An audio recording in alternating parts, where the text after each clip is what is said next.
Hello, আমি সৌমিতা।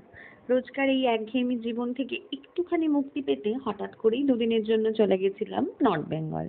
হুট করেই প্ল্যান হয়েছিল, দুপুরে ঠিক হলো আর রাতেই মডার্ন ট্রাভেলসের বাস ধরে রওনা দিয়েছিলাম। বাসে ওঠার কিছুক্ষণের মধ্যেই তারা রাতের ডিনার সার্ভ করে দিয়েছিল। আর সত্যি বলতে খাবারের মান খুবই ভালো ছিল। এটা একটা ভেজ থালি ছিল। পরের দিন সকালবেলায় পৌঁছে গেলাম শিলিগুড়ি বাস স্ট্যান্ড। সেখান থেকে গাড়ি বুক করে রওনা দিলাম দার্জিলিং এর পথে। এক অপরূপ দৃশ্য দেখতে দেখতে মাঝে রাস্তায় দাঁড়ালাম, একটু গরম গরম ম্যাগি দিয়ে আমরা ব্রেকফাস্ট করলাম। পাহাড়ে এসে ম্যাগি খাবো না, এটা হতেই পারে না। যাত্রাপথে হালকা বৃষ্টিও পেয়েছিলাম, যার জন্য পুরো ট্রিপটাই আরো সুন্দর করে তুলেছিল। একটু লেট হয়ে গেছিল জ্যামের জন্য আর বৃষ্টির কারণে।